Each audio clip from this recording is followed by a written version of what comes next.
Hi, my name is Michael Chikeen. The smartest people I've met have one common belief, that us silly humans really don't know much. For example, we still don't know why planes stay in the air, or how Tylenol or even gravity works. Yeah, gravity. Look it up. In today's distracted, clickbait, misinformation age, I wish we could all be less certain, more humble, and a lot more curious. Admittedly, I've been known to struggle with all three. So no more, no less, this show is my attempt to be that change. Thanks for joining me, and here we go. Hey everybody, welcome back to No More, No Less. I'm your host, Michael Chikeen, and today in the virtual studio with me, I have Sean Robinson. Sean's an electrician, a volunteer firefighter, a father, and a husband. In 2021, Sean was in a place where he felt he couldn't talk about what was bothering him without being ridiculed from the people around him, so he bottled everything up. At the same time, Sean weighed 320 pounds and reached his rock bottom. He decided to take a break from drinking alcohol and documented his entire experience of this journey and the challenges he faced from rebounding back to his old habits, which he didn't want to partake in anymore. Sean challenged himself to be sober for an entire year and shared this journal in his book, Going Dry, My Path to Overcoming Habitual Drinking, which I think is super relevant in this time right now. This challenge helped change Sean's identity and become the person that he never thought he could be on his own. And while still sober, he is encouraging others to remove things in their life that may be holding them back as well. So Sean, welcome to the show. Thanks, Michael. I'm happy to be here. I'm as I mentioned before we started recording, I'm really excited to talk about this from your experience and my experience with cutting down a lot of drinking. And so I guess I'd love to start on what you think, what led you to the part of your life where you became, where you hit that rock bottom, where you realized that you had to make a change. It's a good question. I think what did it for me was I didn't realize that the traits and habits and the daily routine that I had was the problem. We get so used to, and I was so used to doing the things that I did every day or every weekend or every time a certain environment came up, be it a celebration or wedding or whatever. I just knew in that moment what I was supposed to do with myself. I was how I was supposed to carry myself day to day, and until we start to learn more about what we are doing and what we could be doing, I didn't realize how toxic that was. I didn't realize there was a problem with it until I started to move away from that person that I was. Right. Yeah. What I've heard from other friends as well, and my own experience, is that if you're just a weekend drinker, right? Like especially in my 20s, we'd go out, Friday and Saturday, and drink way too much. I would have a specific driver, and we'd be responsible enough as far as our safety. But if you're hammered Friday and Saturday, and then Sunday, Monday, even sometimes Tuesday, you're recovering, you're not really a normal person until Wednesday, Thursday, and then you kind of go and do it all again the next weekend. So you never actually get to a baseline where you feel like you're healthy and your body has everything that it needs, and it's not still trying to recover. And so like I'd love to know, like, was there something that you read or an idea that led you to the belief that alcohol is the main lever that I can pull in my life that could make it, that could make a change? I definitely learned a lot more about it later, but in the moment, it just seemed like a smart choice. It seemed like that 320-pound person that was depressed and feeling so ugly and just not in a good place. I didn't realize till later, but when I decided to do Dry January and remove that as a starting point, I knew immediately the overeating, the snacking, the late nights, the lack of motivation. I knew those things were part of the first things that would go with not drinking as much. Right. But then like my attitude and patience and energy and all the other things that would come later was like affirming the decision for me. Really interesting. And so what was your drinking like before you made that change? Like how often were you drinking? How, like, what was the quantity? Like, paint a picture for us if you can. So I think it was, I would argue it wasn't problematic, but there was definitely moments. It was, like you said, weekend warrior.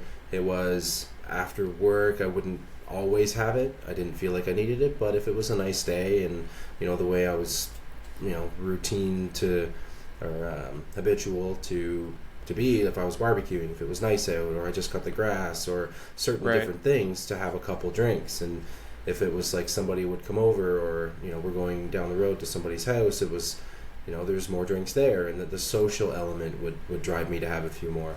If there was certain moments like camping, or where I was, if my wife was driving, or because it was always responsible, it was like I knew she was driving, or I knew we weren't going anywhere, so I would make sure to bring, I would always bring way too much, and then it would be like a mission to get through it. So Right. it was more situational than it was that I needed it all the time. It was just in those moments, it was like I had to find that memory of that person I was in my early 20s, when I knew everybody at the bar, or when the buzz state was the fun state. It was like I'd get by that in such a hurry, because I was drinking so fast to get through what I brought, that I'd bypass that person long before I recognized it. Oh wow. Okay, so let's say, 'cause I think it's important that you say, like this wasn't a problem as we would typically recognize someone who's an alcoholic that wakes up and they're drinking the entire day. Like I think those people are more identifiable, right? Mm-hmm. But I think it's easy for us to lump in the other 80% of people as normal drinkers, because it's been so indoctrinated into our society, drinking. So Mm-hmm. in your everyday life, you said, like, you come home, have a drink, have a barbecue or whatever. So you're saying on average every day, if we average it out, are we talking like 3 to 5 drinks, or more? Like, what was it? I'm trying to really get the idea for everyone, 'cause that's like, it's kind of a casual thing. Yeah, it's more, I'd say the three to five. Nothing that I felt was irresponsible. It was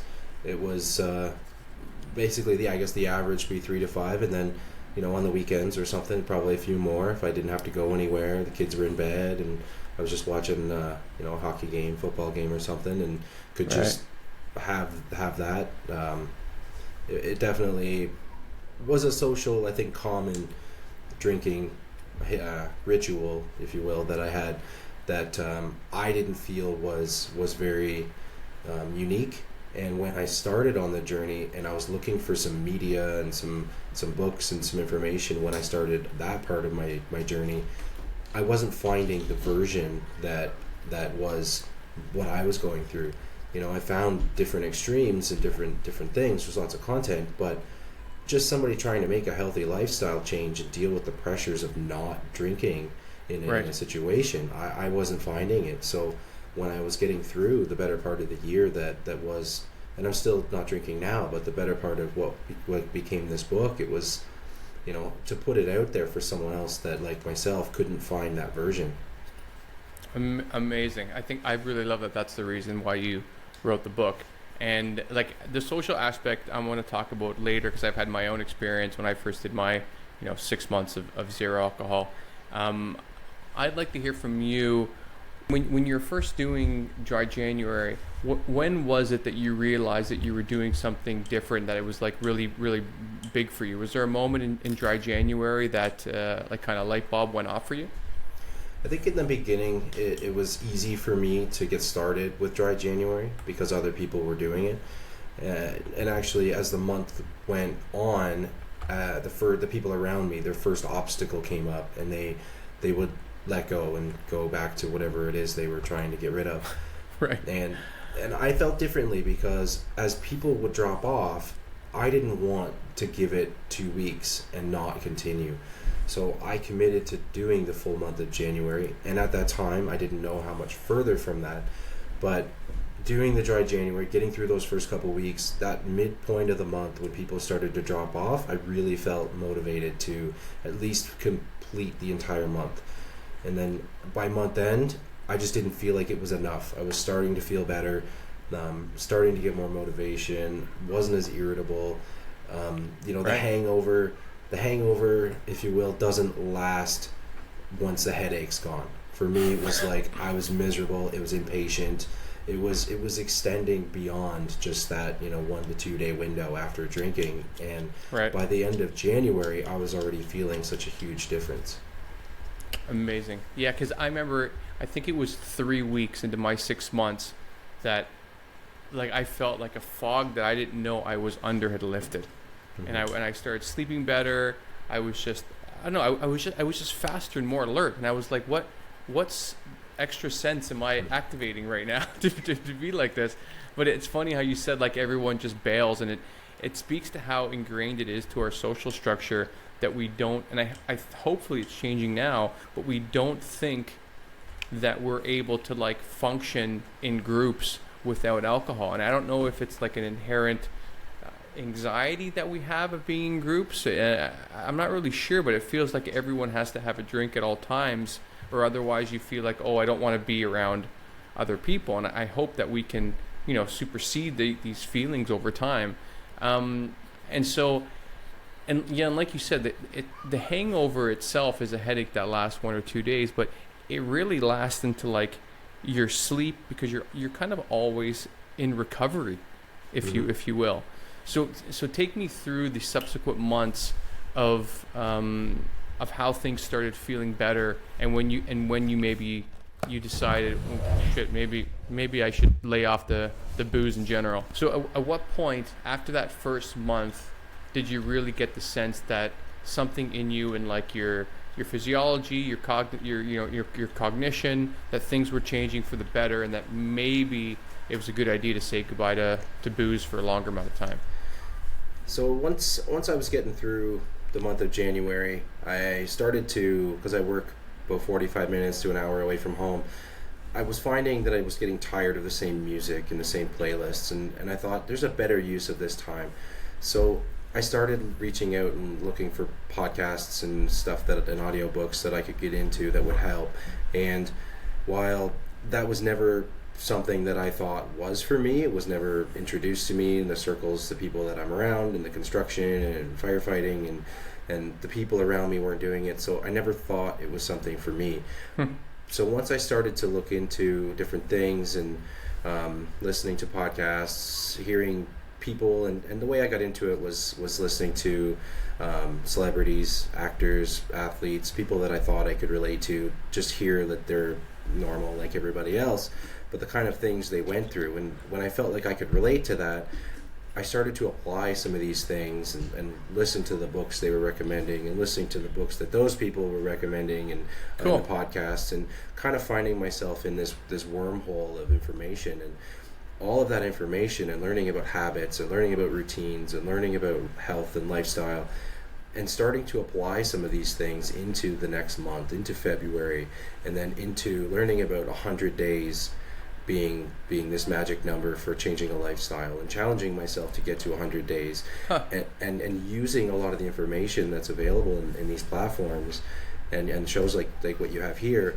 It's like we can take these things into our lives and action them, and I found myself doing that and finding the results almost immediately, like finding like my relationships with my wife and my kids, and at work, and not having alcohol in a certain environment that I was used to doing it.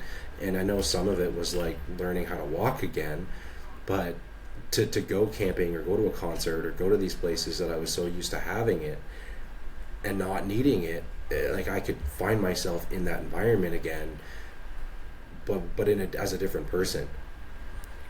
Wow. That honestly, that really is profound, because I think what's most interesting is that, like, there's a lot of people that I think are, that are on podcasts and maybe are celebrities or actors that are acting like they're, oh, I'm sober now and I do these things, and like a lot of them really went rock bottom into, like, months of cocaine or years of drugs or whatever. But also people in those environments, let's say like an actor, their livelihood, like there's a financial incentive for them to get sober, where you were saying, like in like firefighting and construction, and the fact that you weren't like a degenerate alcoholic, for lack of a better descriptor. Like Yeah. like you were really living like your life, Yeah. and like you would have 3 or 5, but cutting alcohol out of your life has made such a big difference for, even it seems like, your ability to pivot and notice that you're living a better version of yourself simply by taking out one common element. And this is what I think people are really learning these days. So I guess from there, what sort of changes did you find like the most positive when you were in social environments without alcohol? Well, it was really difficult at first because, I was still with the groups of people that I was with before, right? The people from work and going out after work and construction, and then even the firefighting and buddies. Just it was difficult because they knew the old version of me. They knew, and I whether I didn't trust my friends or not, but I was never the first one to bed, right? I was one of the last ones up, Right. and one of the biggest motivators for others to play along. That was, from a young age, that was the atmosphere that I saw growing up with alcohol in my life. Even just if it was a witness point for seeing like my parents and their friends and different things, but like the people around me, they had to learn this new person that I was. So I got a lot of shit and abuse from buddies because I wasn't doing it. And Wow. I was in my head more because when I had a Yeti mug or any whatever I used for my safety blanket, I'd pour whatever I wanted in there. I'd have water, I'd have whatever.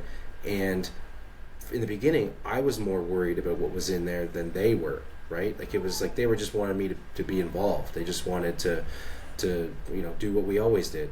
And Right.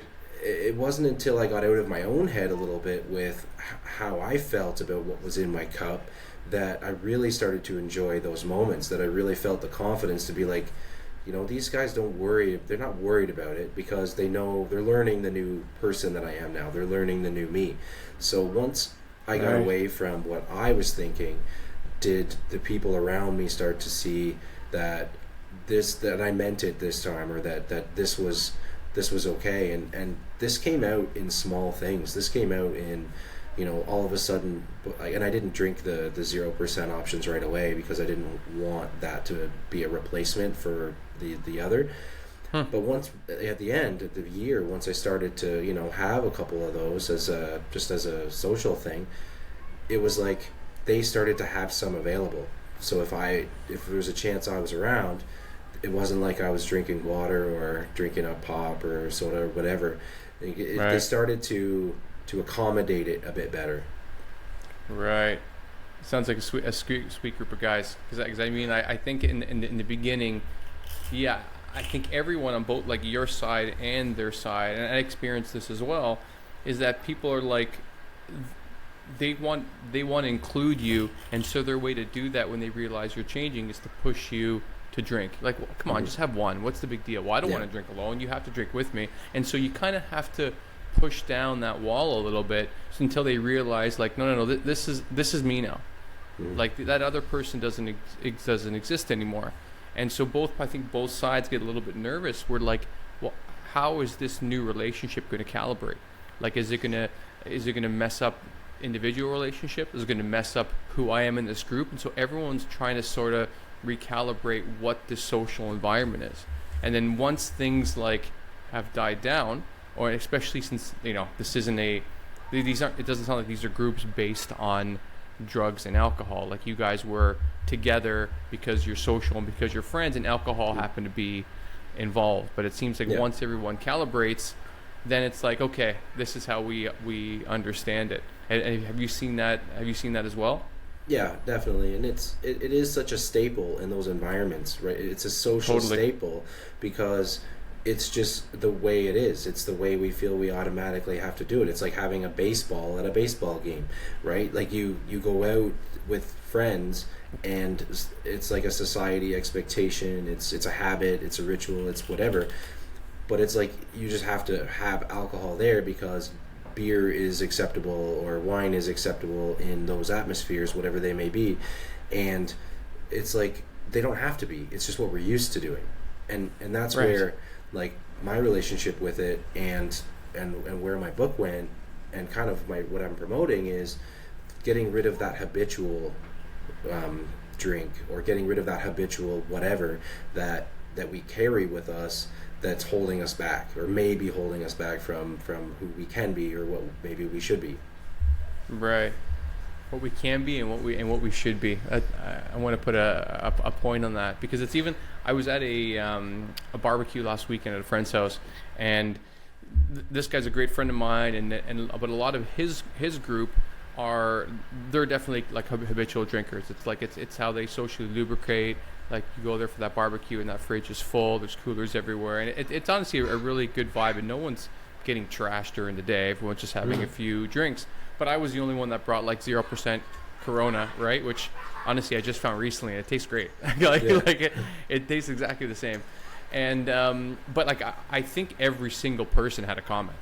Like, there's probably 30 people there, and I don't count many that weren't like, oh, is that 0%? Oh, you don't drink? Did you stop? Like, there's also this bit of an element like, oh, were you an alcoholic? Like, there's that undertone a little bit, and it makes me laugh. Like, no, I'm not a day drinker. I don't enjoy drinking, and like, now I'm pretty used to all these standard responses. But I think you're totally right. Like, if you remove the baseball from the baseball game, nobody knows what to do. And so I think in these social situations, if you had just, once it becomes common that there is going to be a certain percentage of people who decide that to be social they don't need to drink, then I think slowly that's going to start taking over, because then it becomes a natural thing. Whereas if someone all of a sudden isn't drinking, you realize it right away in those environments. And did you inspire any of your other friends to drink less, or to stop it entirely, or like, how did those conversations go when you're going through this process? So that was something that gave me a bit more confidence as I went on, because in those groups and I'm still in these groups, but in the beginning, there wasn't anybody else that just wasn't going to drink, and I'll add, like, the fire department volunteer. Obviously, we weren't, mixing the two things, but there was always people that they just never were drinkers. So there was like a division in the group of us that were, going out after or spending our off time together, and then there was like the other side that just were, for whatever reason, doing their own thing, and that's okay. But so in those groups, when I wasn't doing it anymore, I started to feel when the first person came out and said, no, I'm not drinking either, and the next person, or when people from construction, because construction can be very tough and very masculine, and I've got a full experience with toxic masculinity and the expectation to be a certain way. But when people in that environment were saying, like, you need to keep going, you need to keep doing this, you need to keep putting yourself out there, because you have no idea who's watching. And wow, someone said that to you directly? Someone said that to me directly. Someone that I worked with, that I'm not seeing engage with my posts, I'm not seeing share my content, but I know that they're seeing it because they've reached out to me to say that. So, and then to see other people like from work that are saying, like, I'm drinking these things now. Like another guy that I work with, he's working on just over a year, I think. He hasn't had any alcohol, and wow. And I'm seeing people around me, whether I'm the reason or not, or to just know that I did it, or they know that I'm working on these other things. It's like I'm seeing it from people around me that kind of keeps me going. Wow, that's really great. And I imagine that was part of your impetus to write the book, to reach more people. Oh, it was. And like I said, not knowing that version, and just being afraid of being vulnerable, deciding to own my experience and put this version out just for someone like where I was at that needed that version. In the beginning, when I started podcasting and I didn't feel it was for me, the last thing I wanted was the experts and the professionals' opinion or version, right? I couldn't listen to Andrew Huberman like I can now. I can't listen to the doctors and the so-and-sos with the great information, because that's not where I was. So as a starting point for where I could have used in helping my former self, that's where the book came from, was putting it out there, so there was almost a starter position or a relatable position. Because then once I got through a bit of that content, I found the professionals, I found the doctors, I found those people that are putting their content out and appreciated it for the different reason. Right. Man, you're swinging home runs right now, because something you said that I've never thought of. So yeah, Huberman was the first one to really start ringing the bell that the optimal dose for alcohol is 0. Like, you can have 1 or 2 a week and it's okay. Like, most people are going to have at least a couple a week. He goes, but the optimal dose for an adult, 0 is always better. And so can you elaborate on what you meant by you couldn't listen to like doctors or scientists or experts talking about things that maybe were like, because you were saying you're pretty overweight, you're drinking a lot, maybe you weren't exercising, and so like, tell me why you think you weren't able to listen to advice from experts at that point, like why it wouldn't get through. I think this is super important. Well, my background, like my dad's a mechanic. He was on the volunteer fire department before me. Growing up in that toxic masculine environment, I felt like I had to fix it myself. I felt like I had to keep everything bottled up. I wasn't allowed to open up about what my weakness might be. I couldn't be open to get the information, and I wasn't even telling people that I was listening to podcasts. Like, I wasn't even telling anybody, because I didn't want what I felt judgment was going to come back, because that's where I was headed. So with that mindset that I felt like I had to fix it myself, it was like I was going to find the answer on my own. Like, I didn't have the confidence to tell somebody, because I didn't want to be a caricature on the porta potty wall at work, or I didn't want to be, any version of what I might get from the people, that I wasn't that tough guy anymore. I wasn't that, I wasn't that person. I didn't fit in. So, I wasn't talking about it. And then when I got to that point that, more confidence and sharing this version, it was a lot easier to be that open about it and to listen to that content. So to not I wasn't ready, because I wasn't going to listen to the professional giving me the real version, because that was like I needed that first step. I needed an in between the professional, say the Andrew Huberman, and where I was at in the beginning. Okay, so I come from a more, I guess, traditional masculine, some toxic areas in like the blue collar Italian immigrant, or like child of immigrants growing up.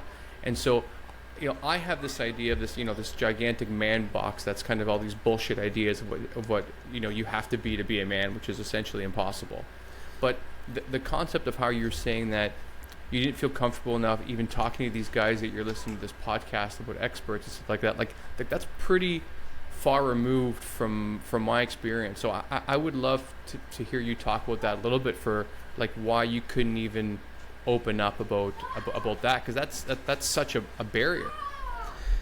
Yeah, there was quite a few, and one example, the fire department, like I drove a car. I'd have that 45-minute to 60-minute drive to work. I had a car. Everyone else had trucks, and it meant that I must have been, must be gay or question my sexuality, because I'm the only one that didn't have a truck. Oh my God. Or, a certain amount of tools. If you don't have the red tools, you have the yellow tools, or whatever. It's like so stupid. It's like 5-year-olds. It is, and it's those things, and you're in that environment, and you're trying to fit in, or you're trying whatever, and it's like you feel like you have to be a certain way, and like within working through an apprenticeship, and like you're almost molded to that point, because once you get licensed and you're going through all of that, you've worked in that environment for a long time, so it's like the passing of the torch. And I know there's a big thing with mental health and apprentices, and I'm working on trying to help that group where I can, but you beat these people up over this course of so many years, and you wonder why they have a hard time with it. And it's so sad. For me in that environment, it was like I had to be that way, because that's the way that we're molded to be. And whether it is not driving a truck or having different colored tools, it's you're product of the environment, and you try to fit in. Right. Oh my God, yeah. Like I'm working on a different project right now about like the inner life of men and boys, and so all this stuff is like so topical for me right now because it really is so sad. Like because I think a lot of men in general, like probably the ones that are the one being the gender narcs, being like, hey, you drive a yellow car, are you gay? Like I bet that person is the hardest on themselves, and that's the person that most needs someone to just give them a hug and be like, it's okay, man, like you're gonna be okay. And so like I can imagine that a lot of this social pressure to drink in these environments of men, that they're just trying to be social, but even when one person just wants to go their own way, it takes a little bit of understanding to get to where you are now, that you're able to talk about it and make a difference in a lot of people's lives. But my God, and I'm sure women are the same way. Like, I mean, if they want to, stop drinking or whatever, they realize they can't go for cocktails with their girls, they're going to feel out of place. I'm sure there's similar things, but I'm from the male experience, like it can cut pretty deep. Like when you think like, oh, I guess I'm not part of these guys anymore, and I'm super happy that you've found a way through that maze of bullshit, because it really, for some men, I'm sure you can relate that, like sometimes they just can never get out of it. Yeah, and you go to a restaurant, and if there's a non-alcoholic option, and that's what you're doing, it's in the smallest print in the back of underneath the kids menu, and if you're ordering a Caesar or something without alcohol in it, you're ordering right. a virgin something. So in front of this group of construction guys, I ordered a virgin with the Bloody Mary with Clamato juice, right? Right. So I'm ordering this thing, and I joke with the waitress. I said, oh yeah, mine will come with an umbrella, and she didn't have any sense of humor at all. She's like, I'm awkward ordering it. It's in the early stages. Right. Once I allowed that in, but it was like, I'm being awkward, but I'm trying to make a joke of it. And she's like, oh, we don't have umbrellas here. I'm like, oh. You're like, never mind. Lady, throw me a lifeline here. And my God. Well, it's even worse that they call it the virgin margarita. Like, we need a new word for it. Like, it's not helping anybody out there. Right? I'm sitting with like 6-7 burly construction electrician guys, and it's like, I'd like a virgin Caesar, and she's like, okay, we'll see. Right. Oh my God. Like, it's even like, I told you I was having that like a Corona at that barbecue, and a friend of mine who noticed it, he was like, oh, I guess you're gonna be vegan pretty soon too. Like one of these things, and I'm like, fuck. Like, do I even engage with this stupid comment or not? And like it's these little things that, like, over time, it just becomes friction that, for one, is unnecessary, and secondly, like it creates sometimes in a friendship a bit of like okay, now every time you go out, you feel like you're gonna have to deal with this amount of friction just because you want to have a soda and lime. Oh yeah. It's so dumb. So now, like, that you've been completely sober, or like you have a drink every now and then, or what's your protocol now? I've stayed completely sober by choice. I don't. I have the 0% or whatever, like you said, the those options now, just as a social thing. But I could just as easily have like a soda water or something. Like when I started the book, I made some rules for myself that basically I wanted to have fun, I wanted to stay involved, and I wanted to, different things, and carrying those throughout. Like I still kind of live by those rules, so. Even though I'm not drinking, like I still want to be there. I still want to have a good time. I don't want to be the guy in the corner with a bottle of water and people feel they're all judgy. Right. And I'm not attacking anybody else's drinking, because I made a decision for me. I made a decision for my family, and that doesn't mean that I want to go to these functions and look around at everybody and how much they're drinking and feel like they need to. Because when I was on the fire department, or still am, but when I was in the fire department and half the group wasn't drinking, those people were over there with their bottle of water at the Christmas parties and the things, because it's just, you felt the judgment from the other side of the room. all the drinkers, they're just having their fun. So I didn't want to come across as that person. So even though I'm not drinking still, but like I still want to go out and have a good time, and whether I'm drinking a bubbly or soda water or 0%, whatever, I'm still trying to be present. I'm still trying to be there. Right. Well, good for you, because I think it's really hard. Like me, I live in Barcelona most of the year, and like it's a super heavy drinking culture. Like, and even so, I'm single, and so I'm going on dates, and so people are like, oh, you don't drink? Like, people feel uncomfortable if they're going to drink and I'm not going to drink, and I've just had to be like, yeah, like if you want to have a drink, go ahead and have a drink. And like even sometimes it's so engraved in my mind that even if I have a drink of something that by accident is alcohol, like I react because I realize, and I'm like, okay, this isn't going to kill me. Like, it's just a sip of alcohol. Yeah. But because I've decided to make that switch, that like to live in these environments, sometimes it can be a little bit frustrating, even though I know like I will sleep better. If I have like a glass of wine, I will probably sleep a little bit worse than I would otherwise. And then that's going to impact my day. And it becomes like this rolling sort of consequences that you really don't notice unless you've been sober for a while. Yeah. And so like, I guess if you, let's say a friend of yours would come to you now and be like, Sean, listen, I've been noticing what you've been doing. I think I need to cut back a little bit and try this. Like, so how would you recommend somebody make a change?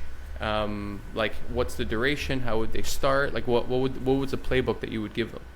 Well, my starting point for anybody is actually how I went through it without even knowing it. I didn't read the books and listen to the audiobooks, and I'm still working this job. I'm still listening to all this content, so I'm absorbing so much. And the way that I would help have someone get started is to make that first small step. I committed to the month of January, but let's just get through the weekend, right? Let's just take it in those small steps and compound those small steps. All of a sudden, you've committed to dry January, your dry February, your 100 days, your entire year.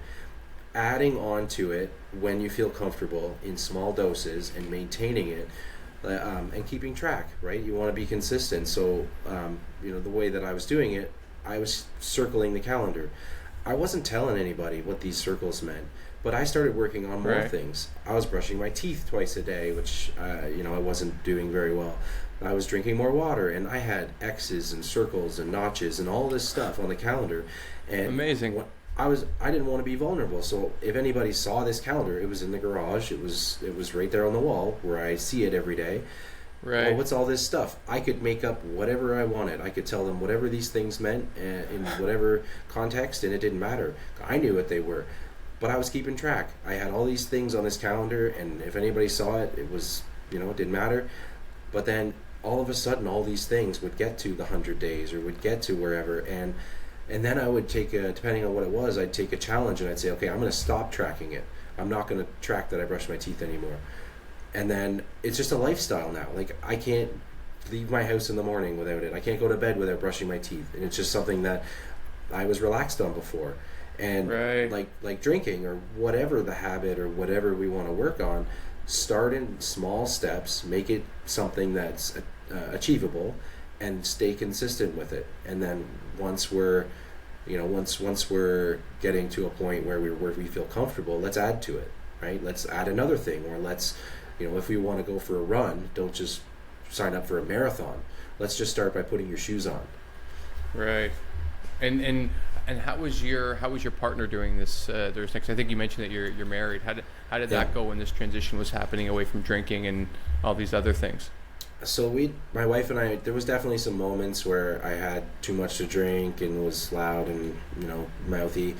There was probably quite a few that there definitely was few that I wish I didn't do, and I didn't get abusive or anything like that. It was good that way, but it's a different form of abuse, right? It's a mental abuse, and there was moments that we fought, and when I started to go through it, and even still today, like my wife's definitely appreciated it more and more, and I'm very, like, I'm much more present with my kids. I'm more focused on positive development for them than the version I got growing up.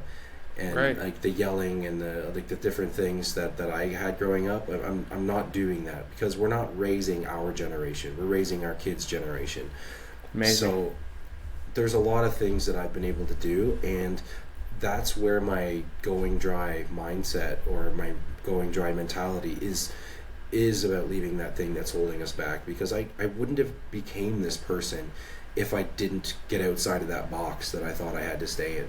Right. If I didn't leave that lane that said I had to get drunk every weekend and come back in with the stories on Monday, I wouldn't have been able to do these other things. Right. Man, like, even I think this is such a great perspective for so many reasons, because like even how you were saying that you were tracking your brushing your teeth and your water intake.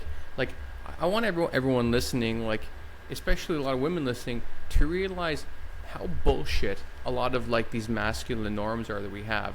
You can't even stay with your friends like, no, I'm trying to increase my water intake. Like, there's such like a crab in the bucket sort of analogy, where if a crab tries to climb out of the bucket, someone else always pulls them back down. That's the analogy. So it's, and I think your story is even more impactful, because it really, like, you're not trying to go skydiving or like trade crypto. Do you know what I mean? Like it's none of these things. Like, you're really just like, you want to drink more water. Like, maybe you want to get more sleep. Like, and like, just the idea of you caring for yourself in your mind, in these environments, you realize could be a red flag for you to be called gay, or whatever. I'm sure you and I could go back and forth with 40 different stupid names that people could call us Yeah. for trying to take care of ourselves.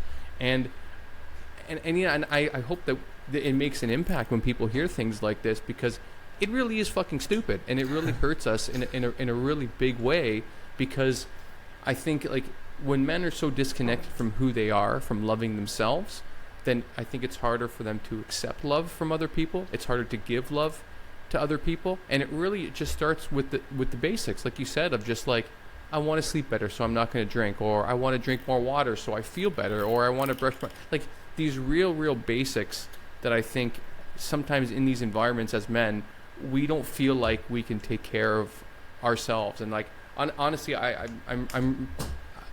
was really excited to talk about this beforehand, but it seems like it's so much deeper and wider in society on every topic than I even realized. So I guess I want to be respectful of your time. So I guess where do you want to go from here, and what message are you trying to give to people out there? I guess it's two questions.